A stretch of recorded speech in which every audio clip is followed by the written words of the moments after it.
Tonight on Country Squire Radio, we're talking Squire Select. That's right, a pipe tobacco and gin pairing, plus a pipe question of the week from me to JD. All this with quick fire questions and more starting right now. Welcome to Country Squire Radio. I'm Bo. And I'm John David. JD, man. Hey, Bo, good evening, man. Man, how you doing tonight? I'm doing great. I'm just now coming off what we commonly refer to in the South as the crud. Right. And it looks like you, by the looks and sounds of things, are just now going into the crud. Yeah, thanks for passing that along to me. Is that right? Yeah. Well, so I don't know that I got it from you though. I think what ended up happening, my eldest was sick at the tail end of last week. Everything was fine. Up until last night when it descended upon me. It hit hard, man. And so anyway, I've been what I do is I cocoon, right? Like whatever you cocooned. That's right. Because I'm big on the show must go on, right? So it's like, all right, what do I have today that's absolutely essential? So we have like a team meeting at work, and then we also got the show tonight. Right. So in between those times, I literally got a blanket and just cocooned myself in. And rested up to store up my energy so that I would be ready. Well, I like for those watching live, obviously they can see, but for those that are listening just on the podcast, I'd like to describe Bo's outfit, his get-up, which is you doing this? His hoodie that he's wearing. He's wearing a blue and green hoodie. For a hoodie, it's very fashionable. I like it. Yeah, my nice green, kind of potastery green. Yeah, you kind of have the Sith Lord thing going on, and I was going for Jedi. Thank you. Or Jedi. No, that's fine. I mean, depending on how you're feeling at the time, I guess. But, no. It's. I was going for Jedi, but that's cool. No, it is covering up the fact that yes, I have been on the couch all day, and so I know that our live studio audience, our live tuning in audience. Loves to poke fun at my hair from time to time. That's what I was so thrilled about. You had mentioned earlier. It's like, well, it's either show them the hoodie or show them my hair, which you get lots of grief for anyway. Wait, how did the pendulum swing on this? It used to be you, like now that I still get grief for my hair. Whatever, I get grief man. for my hair. I get grief for my laugh. I get grief for my ridiculous idioms and all kinds of stuff. No, man. I think you embraced the tobacco Jesus, and so therefore everybody else just went along with it. You wear it as a badge of honor. I normally wear my bad hair as a badge of honor, but not today. Not today. Well, you pull off the hoodie well. Well, thank you very much. Well, hey, man, before we jump into the show, we got some things we want to talk about. And I want to actually kick off the show talking about something very specific, and that is to give you props and a lot of praise, because this past week here in these United States of America, we had an election, and you, I think, extremely wisely and graciously offered up the Country Squire that evening as a election politics free zone. Oh, it was so fine too. Man. It was like a sweet salve on a wound. So there was a moratorium, no political talk, nothing was, the election was not streamed and that sort of thing. And I want to assure those that are listening, that have been tuning in for some time, or if you're new, something about us. You may not know this about us. This is not a political show. We don't talk politics here. In many respects, this is the Switzerland of podcasts. So no matter what happens in the coming weeks, months, years, whatever it may be, know that you can come here with your various views, and you are most welcome here. And we won't talk about them. That's kind of how that goes refreshing. down. Yeah, I mean, just I've gotten to the point with all this where I have to just kind of ignore a lot of the news and stuff just because it's bad for my spirit. It's kind of like how I've decided playing golf is for me. Like all the worst things about me come out on the golf course. So I just don't play golf very often. You play golf? Not very often. Okay, I got you. There's a reason for that, and so we there's a reason we don't talk about politics on Country Squire Radio or golf. Honestly, why or golf? Why would you? Yeah. Could you imagine a golf podcast? I'm sure there's several out there. I'm sure there are a bunch. And he knocked the ball and it went into the hole. And that's golf. Went on the green. Slid across the green very, very well. It's not easy being green. All right, man. What so many offended golf people. I know. There's probably tons and tons of listeners who are huge into golf. I apologize. Yep. Sort of, because golf is boring. But here's the deal. We are sitting right now in the middle of November. We are right here upon holiday season. And I was actually thinking about this earlier as we get ready for the holiday season. Historically, we've had kind of almost like a series of of holiday episodes, like Yeah. tracking and packing, and Christmas blends and that sort of thing. So That's right. we got those wonderful things to look forward to in terms of the show. But man, what about the Squire? Any events coming up? Yeah. Well, excitingly enough, is that a thing? Sure, yeah. It's excitingly. Yeah, we have the day after Thanksgiving. That's Black Friday.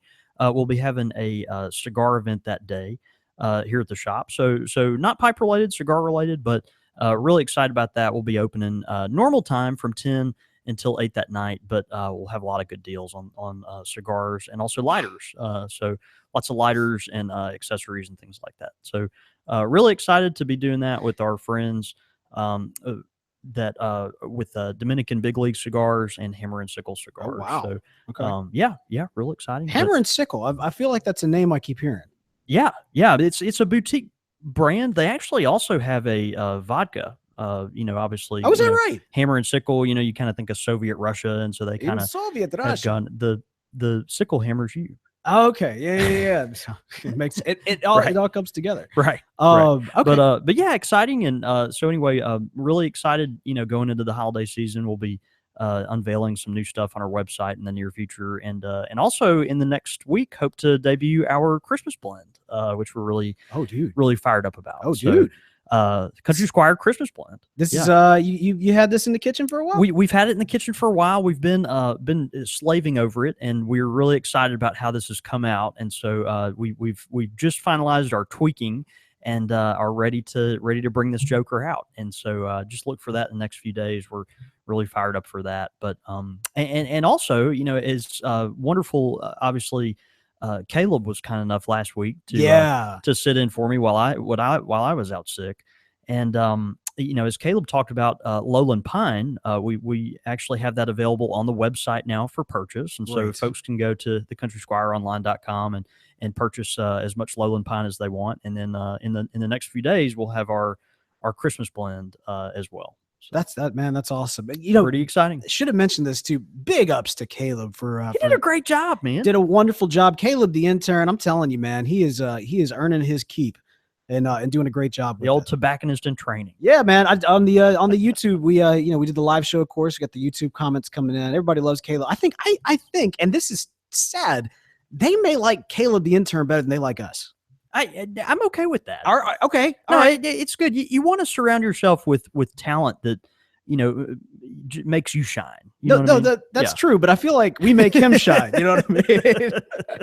But no, big ups. It's really great. It was actually pretty awesome. We had a few people call the shop this week. Oh, really? And they were just real complimentary of Caleb throughout the week, just on his his efforts for last episode. And Caleb works really hard. I'm really glad to have him here in the shop. He's real energetic, and we're just really, really thankful to have him. So, man, he's a good guy. He's a good guy. Yep. And you know what good guys need? Man, good coffee. Good coffee. That's right. Like good coffee from Bean Fruit. That's right. Good coffee from Bean Fruit Coffee. That's right, man. Beanfruit.com is the place to go. If you use the code CSR, you get 5% off when you check out there. And, I mentioned it actually last week. You weren't here, so I want to tell you about this. They've got a sample pack. It's $18.50. Of course, you get 5% off when you use the code CSR, but it's got 4 different Bean Fruit blends. We strongly recommend that you check it out. If you're a coffee aficionado, or if you just want to start like sampling and kind of playing around with the various blends and roasts and that sort of thing. That's right. It's a good entry. So again, that is the sample pack. It's $18.50, 4 different blends. Use the code CSR for 5% off at beanfruit.com. All right, man. Tonight we are doing a Squire Select episode. However, yeah, this is going to be a little different. A little different. Historically and typically, whenever we do Squire Select episodes, we pair the pipe tobacco with the brown water, with some whiskey, with some bourbon. And we have done beer once or twice, maybe. And have we? Did we do beer? I think we've done beer. Maybe we did done tea once. We've done wine. We've done wine as well. We did do wine. I'm pretty sure we did wine. Man, we've been doing this a long time. Yeah, I know. That's the thing. Yeah, I remember one night we had I think maybe a Bordeaux or a Spanish wine. Yeah, we've talked about some other things, but that's typically, by and large, this is a time where we dedicate to brown water, our favorite whiskeys and bourbons and scotches, and then pair them with tobacco. And that's what we typically do. Not tonight. Tonight we are mixing it up a little bit because you, Mr. John David Cole, you are a fan of a certain beverage known as gin. That's right. You are a gin fan. I am. Your favorite band is the Gin Blossoms. You that like ginger false. ale. That is true. I'll admit to that. No, man, but you've said several times on this podcast that you're a bit of a gin aficionado. In fact, actually, is it safe to say that you prefer the gin over, say, bourbon? Well, the thing is, it depends on the time of year, right? Yes. And I guess that's kind of where I get tripped up.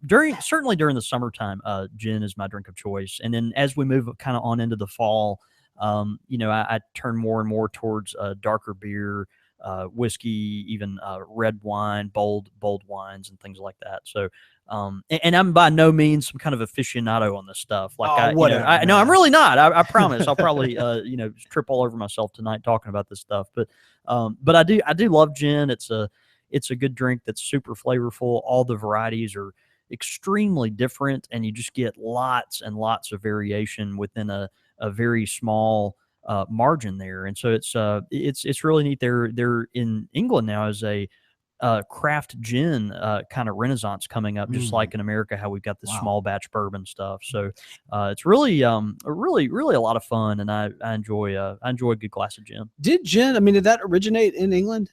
Yeah, I believe it did. Because you had vodka in Russia. Yeah, you got the bourbon in America.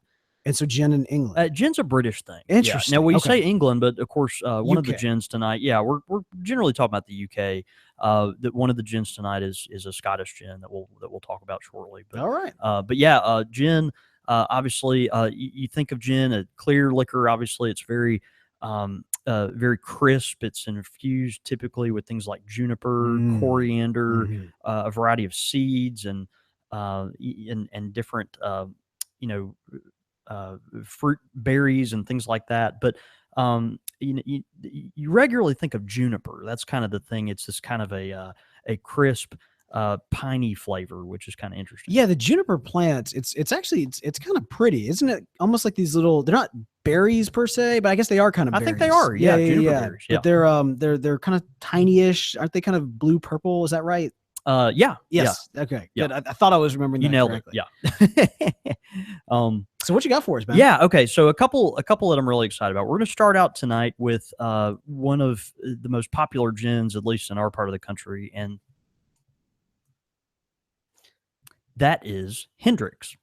Hendrick's, of course, comes in this beautiful kind of apothecary style bottle. It's actually a relatively new gin. This was produced in 1999, believe it or not. Now it says established in 1886, but this recipe was developed in 1999, and has become extremely popular in the United States since then.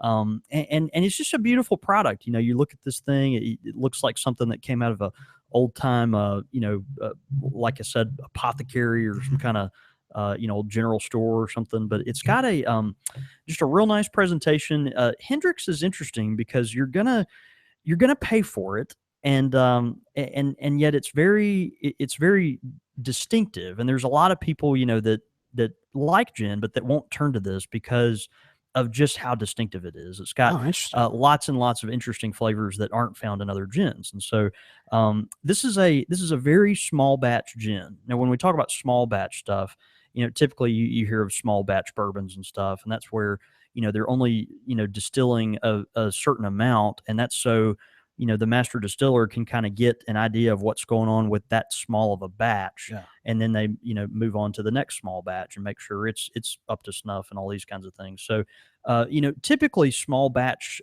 distilled products are about 1,000 liters per batch. Hendrick's, each batch that they do is only 500 liters. And so they are going to the micro level on making sure, like, quality control, that this stuff is where they want it to be. Wow. Yeah. And the variety of ingredients that they put in here is just really something. I'll read the label. It says, "This handcrafted gin is distilled from a proprietary recipe which includes traditional botanicals such as juniper, coriander, and citrus peel. The unexpected infusion of cucumber and rose petals result in a iconoclastic gin. and it says Iconoclastic. iconoclastic, and it says it is not for everyone in very large letters. and I think that's really true. You know, gin, this particular gin, it's not for everyone. It has certainly a very floral flavor, which is distinct, and the cucumber is nice. The more I drink of it, the more I get of the rose, which I think comes through. But the cucumber is one thing that most people, when they first try Hendrick's, they're like, man, that really does kind of taste like cucumber.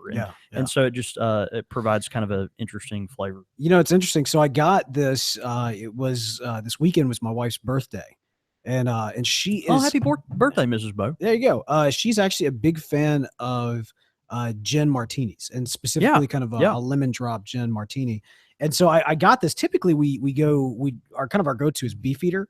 Yeah. But we are not Beefeater, but oh gosh, it starts with an A, and I'm blanking on it. It's really cheap. I can't remember what the name of it is. But anyway, this was the first time that I made like a lemon drop martini. Yeah. You know, vermouth and everything with Hendrick's. Okay. And I noticed, like, man, this is a very different flavor. I would imagine, and maybe correct me if I'm wrong here, but with so many complex textures going into the Hendrick's, is it more to be enjoyed kind of on the rocks or with tonic or something of that nature? You know, I particularly like gin mixed with tonic. Okay, now some people will drink a quality gin like Hendrick's just by itself. You've got some folks that'll drink it straight, and some people just like it on ice. I almost always will drink gin with tonic and a drop of lime juice. Which I just think really, really kind of rounds it out. So, but yeah, you've got a lot of folks that are going to drink, gin like this in anything. You know, you can use it in a martini or a cocktail, but this is not a gin that you're going to mix with, Sprite. Right. That's right. Yeah. So, anyway, so yeah, I've got the pairing I've got tonight for this, which I think is great and really interesting. Oh snap! Is seersucker. Okay. And Seersucker, of course, is a Country Squire original.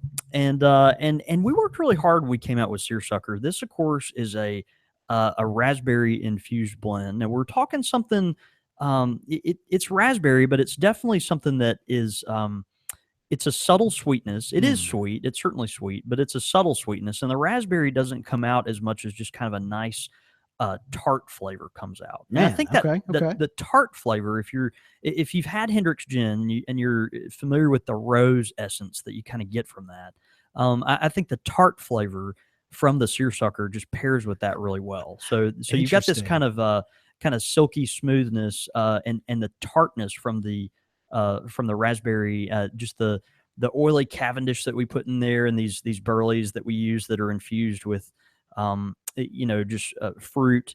I think it pairs to just make a real nice combination with the Hendrick's. So seersucker definitely considered kind of an aromatic blend. That's right.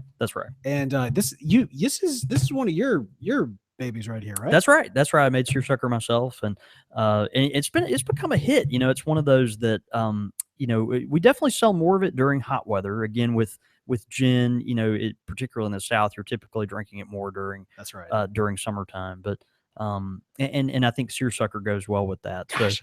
So that's a good pairing, man. I think it's a solid pairing. There is kind of almost like a nice summer, maybe late spring wedding type of mindset of everybody in their seersucker suits enjoying some seersucker tobacco while having a nice sipping your gin and tonic in your seersucker suit. Little Hendrick's right there.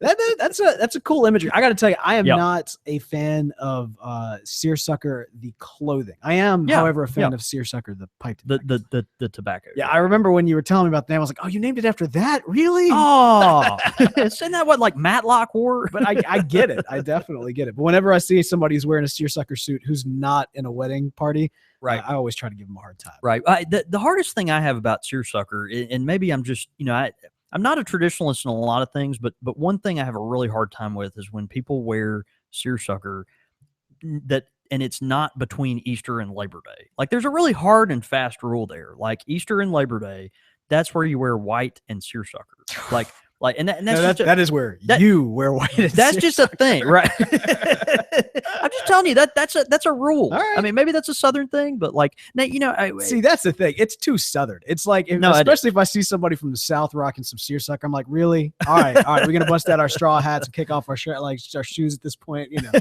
let's just make the thing real. no, you got to wear those white leather shoes to go with the seersucker. I'm just kidding. By the way, John Griffin on Twitter, of course, we're broadcasting live. He mentions that his right. truck always smells like legit straight seersucker all the time. It's his favorite blend. So. John also said earlier, I have to mention this. He said, no picture of where I am tonight watching the show, because tonight I'm watching while soaking in the bath after a long day. Well, hey, now you know, John, no matter where you are, we now know it's in the bath. That's it, baby. That everybody has that imagery. But here's the That's thing. it. That's it. Next time you're enjoying your seersucker, Hendrix Gin, give it a try. See what you think. That's right. All right, so we got Hendrix seersucker. Great pairing. That's What you right. got next That's for right. us? As you put it back behind me. All right, so the next one I'm really excited about. This is a personal favorite of mine, and it is a gin that is not. It's readily available in the United States. You know, you may have to hunt for it a little bit. You know, one liquor store may not carry it, but the next two might. But this is my favorite gin. It's going to have a ridiculous name, isn't it? It is. Yeah, of course it is. If your favorite anything, I already know the name is going to be absolutely ridiculous. It is so good. What is it? Boodles. Of course.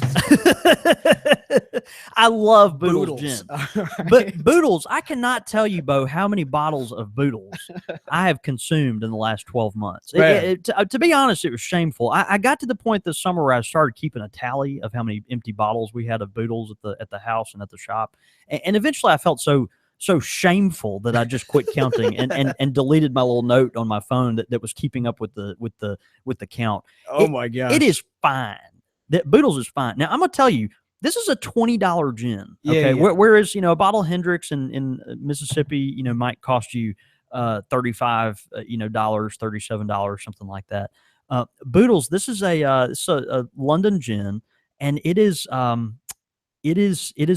a bottle. So and it is fine. And that's considered kind of on the lower price scale. Yeah, it's just kind of an average run of the mill. It'd be like a good house gin. Okay. You know? So it'd be comparable to Tanqueray or Tanqueray or a Beefeater, or one of those. Okay, so by comparison, I mean, yeah. you painted up Hendrix as kind of having all of these rich, various flavors, That's kind of right. complexity, and it's a drink at your own risk. It may not be for you. Boodles, on the other hand, the everyman's gin. I really think it is. Yeah, and Boodles, it just has everything that you want in a gin. There is so much crispness there. Crispness, not and Christmas perhaps, but the pine and juniper flavors just really shine in Boodles. There's a bite to it that is extremely pleasant, and when it's served really, really cold with the right tonic water, I just think there is something magical that happens with a couple fingers of Boodles. And so Boodle, I have to mention this gin is named after a man that was named Edward Boodle. And Edward Boodle. He was your cousin, wasn't he? Edward. That was my cousin.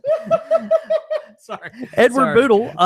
He actually had a gentleman's club, Boodles Gentleman's Club. Of course he did. Actually founded in London in 1762. Oh my gosh. And this gin actually debuted in 1845, but was named after Edward Boodle's tavern there in London. You said gentleman's club. No, it was gentleman's club. That's that was the actual name of it. So oh my gosh. So Boodles is known to be it is a little floral, but the main thing you're going to get with Boodles that's by far most prevalent is the juniper flavor that lingers on your palate, and then it's just got a real crisp, clean finish with just the right amount of spice. And that spice, I think, just from wherever they get that, be it coriander or some other root that they use, it's just very distinctive. But Boodles, again, just a real clean, crisp gin, and for the price, I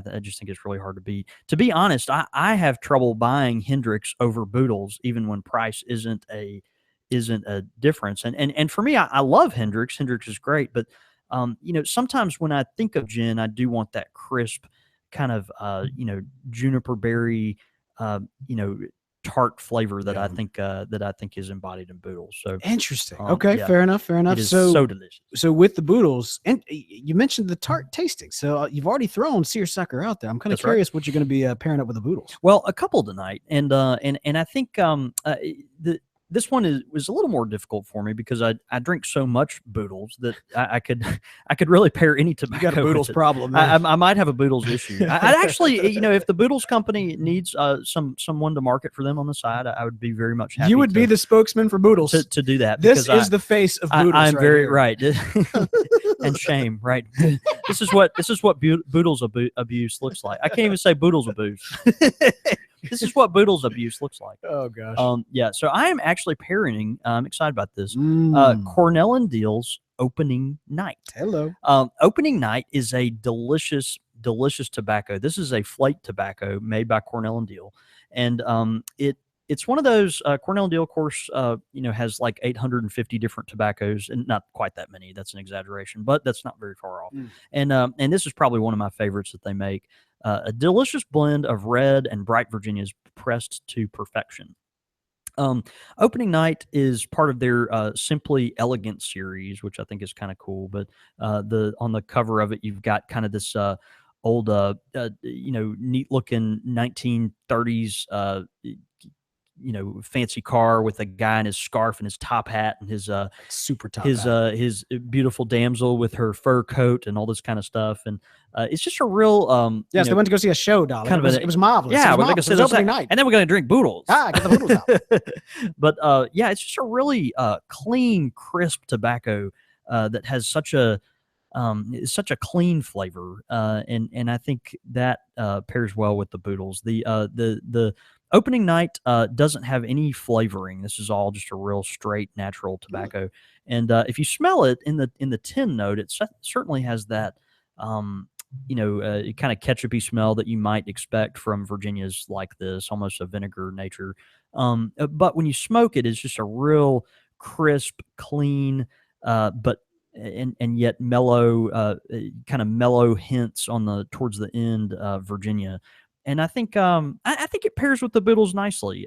Someone online said, I quote, they said, "It's sweet but not too sweet, and it's spicy yet not too spicy." And I think that it really encompasses what Boodles is about too. It's got all the stuff, but it's not too much of each one. So it's kind of like the Heinz 57, of gin, of gin, and also Virginia tobacco. So this one is all right there. It earns that Virginia tobacco taste. Yeah, exactly. At least smell. So you mentioned, of course, obviously with being such a Boodles fan, do you practice what you preach? What do you mean? Well, I mean, I know that you enjoy your pipe quite a bit, not just at work. When you're having the Boodles, do you reach for this one in particular? Yeah, Opening Night is a favorite of mine when drinking clear liquor. Okay. Yeah, I really do like that. And I think the gin obviously shines with it because it's just got that kind of crisp, bright flavor to it. That's a lot of fun. This is why I wanted to ask you this. All right, so you mentioned, of course, with Opening Night having something of a non-threatening is the wrong word, but kind of more of a neutral type of flavor to it. Yeah. Obviously this is the John David pairing. That's right. This is, if results may vary. Look, the acolytes out there who cosplay every single episode as John David, with their long hair wigs and their giant beards. This is ridiculous and terrifying. Everybody who does that, there's a lot of really great therapists out there that can connect. They've got their Bing's favorite pipe. Now they know what to go for. While with their Bing's favorite pipe, it's the Boodles and the Cornell and Deal opening night. That's right. And so, that's right. But here's the question though. Obviously great pairing. But do you think the fact that you are the one that like this is your go-to, you know what I mean? Like you every single day you smoke a wide variety. That's right. Of various tobaccos, a whole bunch from all over the spectrum. That at the end of the day, Boodles and Opening Night, baby. Yeah, I'm telling you, you can't go wrong with the combination of the two. All right. I think with that, just see what it does to your palate if you happen to try it yourself. Regardless of what tobacco spectrum you're on, where on the spectrum of tobacco you're on, I certainly recommend you try Boodles and see what it fits in with. I think a crisp Virginia is going to go really well with it, and Opening Night has enough complexity to make it a good pair. I realized something that that needs to happen. That it has nothing necessarily to do with pairing up tobacco and gin. If you are a fan of John David Cole, if you are a super fan, dress up as John David Cole with your Bing's favorite, and hold up your Boodles gin and your opening night, and take a selfie. I'm against all of this on Twitter and Instagram. Use the hashtag most interesting man in pipe tobacco. No. And I want to see this, because I know there's some of you out there that are already taking notes. That's ridiculous. I got to see that happen. That's ridiculous. I got to see it happen. I feel like we got like a window into the soul of John David Cole. You're the one wearing a hoodie. Let's make fun of you. No, man, we'll do that later. So great pairings, man. I thought they were good. I was particularly proud of those. Yeah, I think both, even the Hendrix with the kind of tart raspberry flavor, it pairs well with the floral rose essence of the Hendrix, and of course the Boodles. Kind of where my heart's at there. Well, great stuff, man. Whenever we like to pair up pipe tobacco with anything, there's kind of a goal of providing and introducing a lot of. Oh, is this something extra? Oh, this is Fever Tree. This is the. Do we have a third one? No, this is the tonic water I use. Oh, okay. Yeah. And so this is a really, really good tonic water. It's a little more expensive than like Canada Dry or something like that, but it's tasty. Fair enough. Fair enough. Well, like I said, whenever you are sampling a lot of different tobaccos that you may hear about on Country Squire Radio, you're going to want to have a good toolkit pipe for testing out a lot of various pipe tobaccos, and know that you're going to have a clean smoke no matter what it is you're having. And that is why we recommend the good pipes from Missouri Meerschaum. That's right. Now, we actually have a pipe that you selected for this episode that is sponsoring this particular episode. A favorite, I think probably my favorite Missouri Meerschaum pipe. That's right. And one of the best selling ones out there, it's actually the Country Gentleman. The Country Gentleman's been with Missouri Meerschaum for quite a long time. And I think the thing that makes it stand out to me is its hefty size. It's got a nice kind of chunky bowl frame on it, with just a real elegant stem. The stem shank proportion is about half and half. The stem's a little longer. And it's just a nice hefty pipe. And the thing that makes it very distinctive, along with some other Missouri Meerschaums like it, is the black stain that they've put kind of on the cob itself and then sanded it off. So just a real nice rustic kind of black stain on there with the corn cob, and I think it goes really well with the black stem. Yep. I like this pipe a whole lot. It's a gorgeous one. It really is. You get a nice, good bowl of tobacco in there. The Country Gentleman, again, from Missouri Meerschaum. Check it out. Hey, if you've got a Country Gentleman and you have not done so already, smoke it out this week. Bring it out. Take a picture of it. We will retweet that out. We want to thank the good folks at Missouri Meerschaum for making this show happen, and we want to thank you guys for making them happen. Yes. We do make them happen. That's something like that. And they make us happen. That's something like that. That's right. Pipe question of the week. All right, man. I've got a pipe question of the week. Yeah. I'm interested in this because this was kind of a burning thing before we got on air here. Yeah. Okay, so for those playing at home, I am a little bit under the weather here. I compared to last night, I'm doing better, but I am under the weather. That's why I have not been partaking in the beverages. Although tonic is called tonic because it's tonic. Isn't tonic like medicine? No, this is good for you. Like, right? Yeah, you would get better if you drank more of this. Okay. Yep. Well, I'm not going to push that, but that does kind of lead me to my question, which is, all right, so if I'm sick or if somebody's sick, can I smoke my pipe? Should I smoke my pipe? I've seen a lot of different thoughts on this on Twitter and such. Over the history of the show, especially since the history of show has included me having small children for the first time in my life. Right. I've gotten more sick than any other time in my life. And so, a lot of times whenever I get sick, people tweet in because I'll mention like I don't smoke my pipe when I'm sick.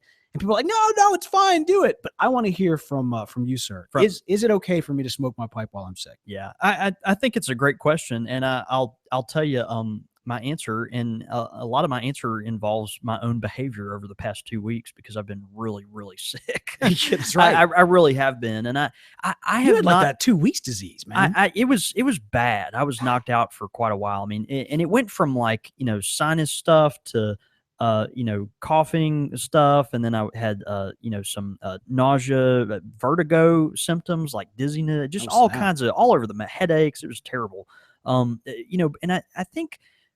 For me, I didn't smoke my pipe a lot, okay? And the reason there is twofold. Certainly, when you're when you're sick, you want to get better as quickly as possible. And so I certainly have to. I run a small business, and if I'm not here, then That's that right. it's kind of one of those things where you eat what you kill.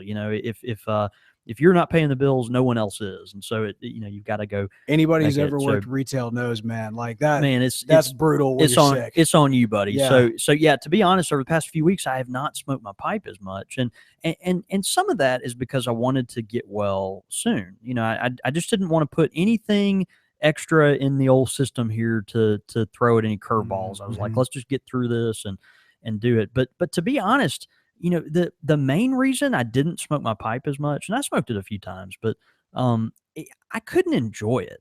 It's hard for me to enjoy the pipe when I can't really taste anything, and or when my taste is skewed or marred by a sickness. You know what I mean? And so for me, the pipe smoking is, we talk about it not being particularly addictive, certainly from a any kind of chemical standpoint or anything. Obviously, it does have nicotine, and so we do discuss that. But the main addictions about pipe smoking are going to be the ritual of it, and also just kind of the comfort of it, the flavor and the relaxation that you get from it, and things like that. And the comfort relaxation piece of this, it was just totally lost on me when I have any kind of sinus stuff. Right, So yeah. if I ever have like a something where I've just got a lot of drainage or that kind of stuff, we're talking about gross sickness stuff here, but it's true. If I ever have that kind of stuff going on,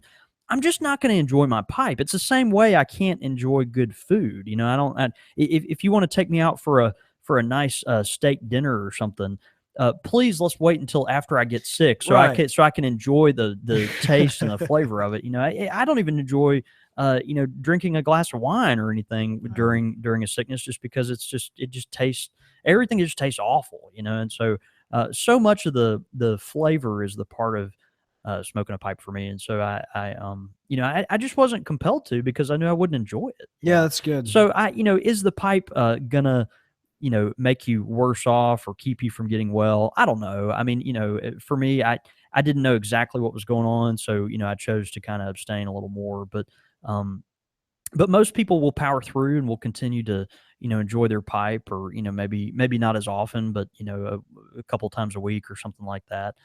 For me, the main thing is I just can't enjoy the taste of the tobacco the way I'm used to tasting it, and that's a deal breaker for me. If I can't taste it, then there's no point in me smoking. Exactly. What's the point? That's yeah, good, it's like I don't have.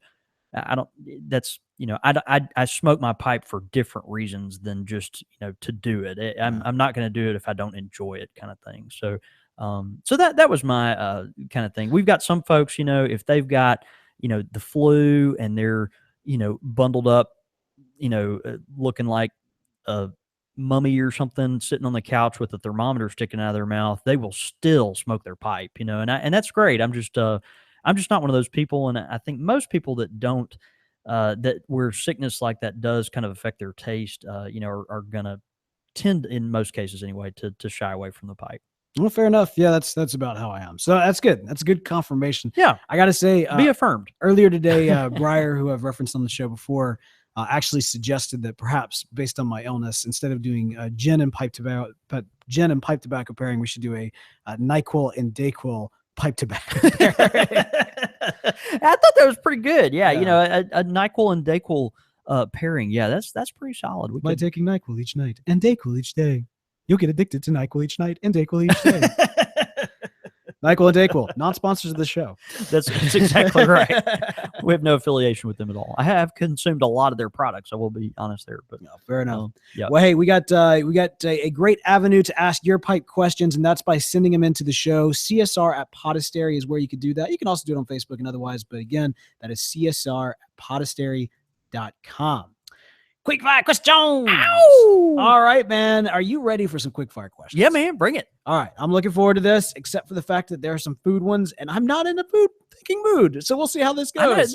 that's what I'm saying. It's terrible when you're just not, you're sick. You don't want to smoke anything. You don't want to drink anything. You're not hungry. Things just don't have any flavor. Yeah, this is kind of how it is. All right, this comes in from the Subcon, loyal CSR listener, That's Subcon, right. who, of course, wrote this in on thispipelife.com. We'll talk about them in just a second.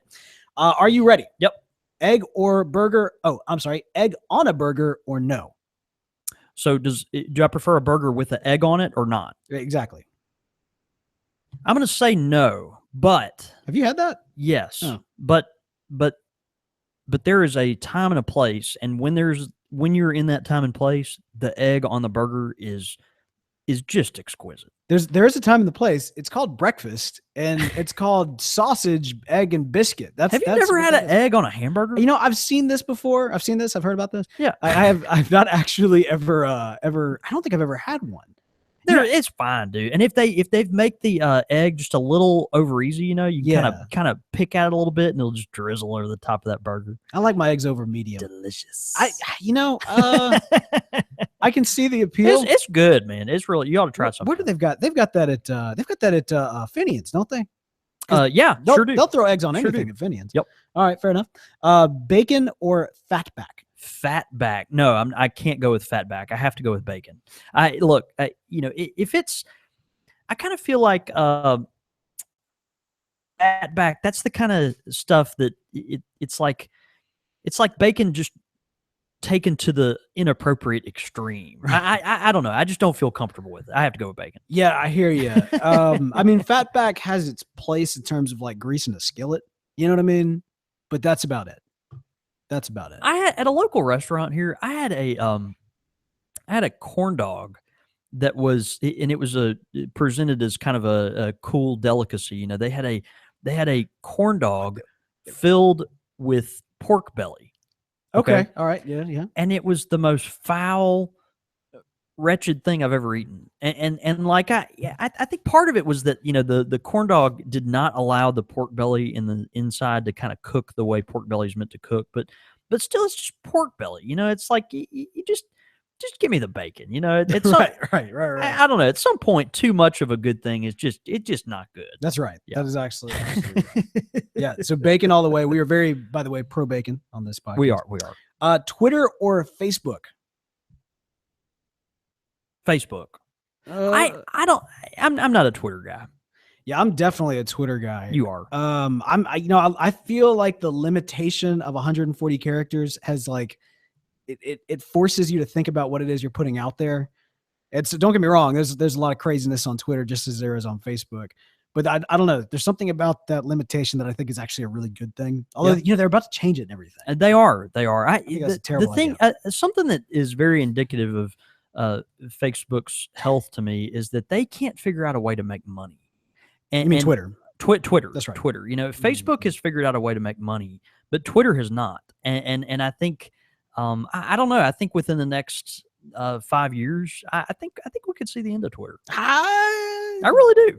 I really do. I'd say if something comes up and replaces it that makes money, then yes. We need it. I guess if there was like a Twitter killer out there, that could be the case. But no, I'm a Twitter guy. I do like the Twitter hashtag. I like the Twitter. MySpace or LiveJournal? What's a LiveJournal? That was a thing back in the day. Like, you remember Zanga? No. You don't remember Zanga? No. You remember Zanga, right? Live studio audience now. Am I the only one of this? Or maybe this was what's a Zanga? At my college. Zanga was kind of like one of these blogs. Like, you go in and have kind of your blog and it's basically, it was kind of the pre-Tumblr, and Google had its one as well, right? The Blogger, I think, was Google's blogging. I remember that. Yeah. So I mean, I think it's all kind of the same deal. MySpace, LiveJournal. Now, MySpace today. Well, that's a question. Do you mean MySpace today or MySpace of yesterday? Well, MySpace doesn't still exist, does it? It was purchased by Justin Timberlake, who redid we redid it to be more of a music-centric experience, kind of like a Bandcamp. So it's very different from what it used to be. It's very beautiful. Like, the UI is really great, but nobody uses it. So that's the thing. I'm going to pass on that. I used Zanga back in the day. Yeah, I think between these two, I'm more of a live journal guy. Okay. I'm never going to use MySpace. Did you ever have like a blog in college or anything like that? I didn't. I never did. And I guess Facebook is kind of. I remember when Facebook came out. Yeah. Yeah. We all got it there at college, and that was in the time when, of course, you had to be in college to get Facebook. That's right. You remember that they actually discriminated against. You had to have a .edu address, and that had to be affiliated with one of the universities that had its own network. And eventually they kind of opened it up to everyone. Over the years, but it's changed a lot. I'm telling you, man, it's wild to think about. But yeah, that happened while we were in school. That's crazy. All right, great quick fire questions. Actually, the subcon sent in a bunch of them, so we'll be carving through those over the next few episodes. Really appreciate that. And he sent those in through the great forums at thispipelife.com. That's right. Now, thispipelife.com, a great online community that if you're not a member of, you need to be. When you sign up, use the code CSR to let them know you heard about them from this show. It helps support the show when you do.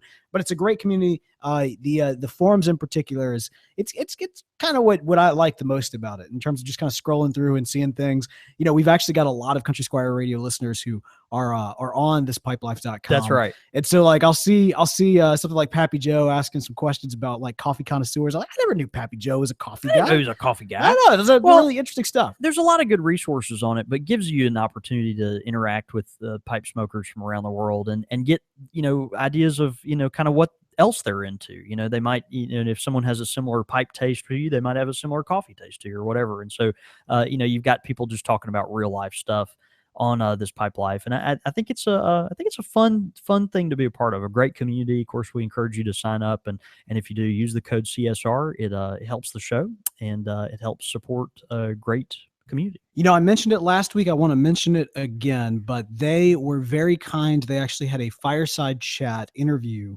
with the two of us about Country Squire radio, and just kind of the industry as a whole, as well as kind of the online community as well. So if you haven't had a chance to check that out, I know I shared out the link, but you do need to be a member in order to read it. So thispipelife.com, check that out. Big thanks to those guys for supporting the show, as well as giving us a chance to sit down and talk a little bit about the show and just the community overall. Yeah, it's great. And how we got here. Yeah.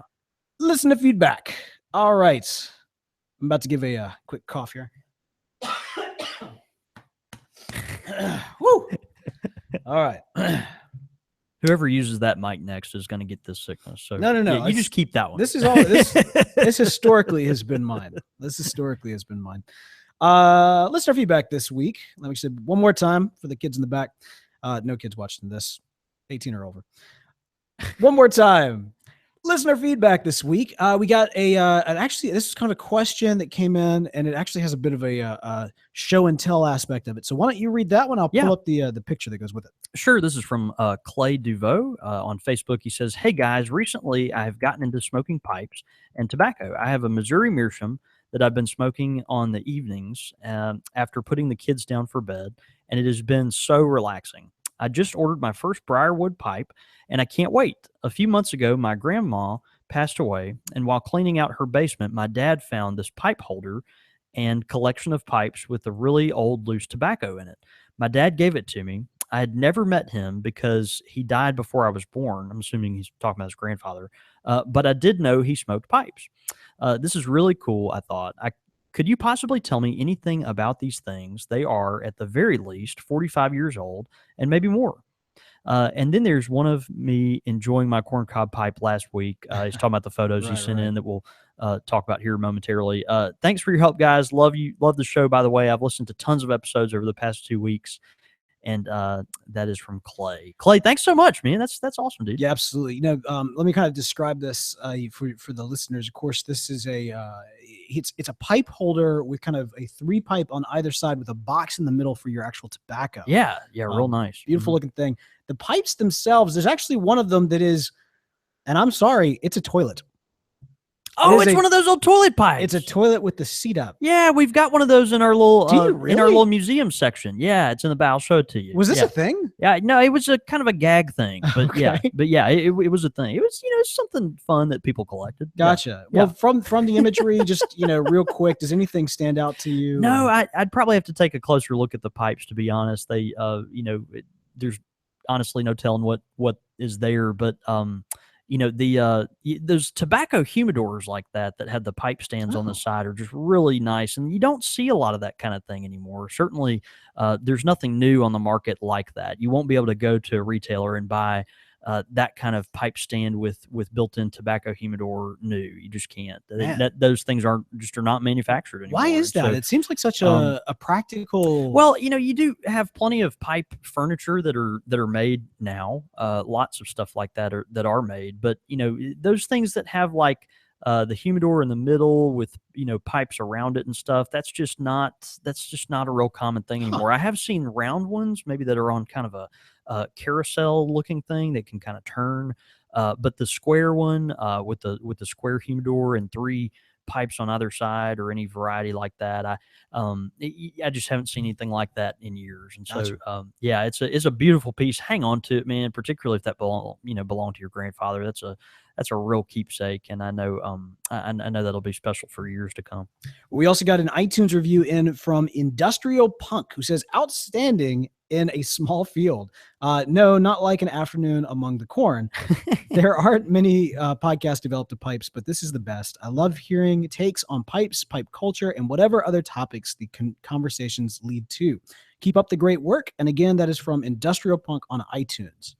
Man, thank you so much for that iTunes review. Hey, if you haven't done so already, head over to iTunes and write us a review. You could be our first iTunes review of November, because I don't think we've actually gotten any in from November. So now is the time. Get yours in first if you want a chance to be our first November iTunes review. November featured pipe tunes pipe iTunes of the month. Pipe tunes. Hang on now, that might be a new segment. We're onto something. Yeah, that's a happy accident right there.